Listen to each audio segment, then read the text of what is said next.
চলে এসেছি বন্ধুরা পুজোর কাপড় জামা দেখাতে।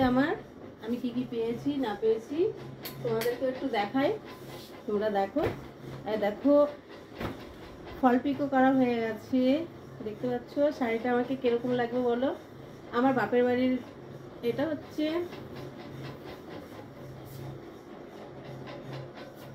দেখতে পাচ্ছ এরকম শাড়ি ফল পিকো করে নিয়ে আসা হয়েছে।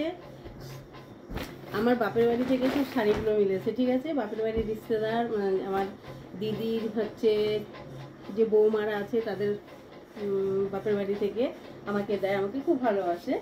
তো দেখো এই সব মিলিয়ে কে কি দিয়েছে আমি বলতে পারবো না এখন, কিন্তু শাড়িগুলো দেখে কিরকম লাগছে সেটা বলো। এই দুটো হলো সব ফল পিকো করে নিয়ে এসেছি। এটা আমার মেয়ের শাড়ি, এটা আমার শাড়ি। দেখো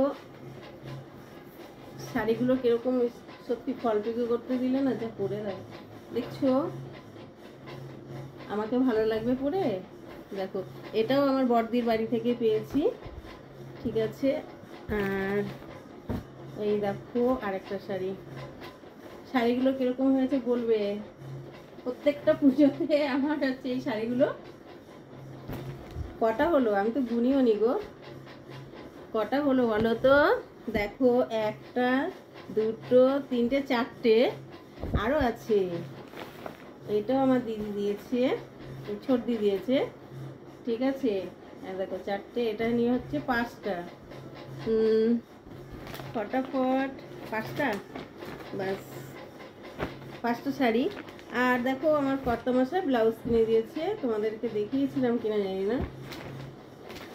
এগুলো হচ্ছে শাড়ির ম্যাচিংয়ের ব্লাউজগুলো শিখিয়েছি। কর্তামশাইয়ের ব্লাউজগুলো আমি নিশ্চয়ই দেখিয়েছিলাম, এখানটা নেই, ছাড়ো দেখাচ্ছি তোমাদেরকে। দেখো বন্ধুরা এই ব্লাউজগুলো তো হচ্ছে শাড়ির ম্যাচিংয়ে, মানে শাড়ির সাথে ব্লাউজগুলো সিলিয়েছি আমি, এখনও পরে দেখিনি কেমন কি হয়েছে। আর বাকি আমার কর্তামশাই কিনে দিয়েছে এই ব্লাউজগুলো, দেখতে পাচ্ছ। 450 টাকা করে 400 টাকা করে এই ব্লাউজ এসছে। কলকাতা গেছিলাম তখন কিনে দিয়েছে, জানে শাড়ি তো এতগুলো আছে ওই জন্য ব্লাউজ কিনে দিয়েছে। দেখতে পাচ্ছ ব্লাউজগুলো কেমন হয়েছে আমার পুজো বলো। ঘুরতে পারবো তো, খারাপ লাগবে না তো। দেখো আমার পিঙ্ক পছন্দের কালার, এই জন্য পিঙ্ক। তো যাই হোক কোনো ম্যাচিং আনিনি, এগুলো আমি করে এনেছি। তো তোমরা সবাই ভালো থাকবে, সুস্থ থাকবে, আমার ভিডিও দেখে লাইক কমেন্ট শেয়ার করবে। কেমন হয়েছে শাড়ি কাপড়গুলো একটু বলবে, ঠিক আছে। আর কালকে জুতো দেখিয়েছিলাম, আজকে শাড়ি কাপড় দেখি।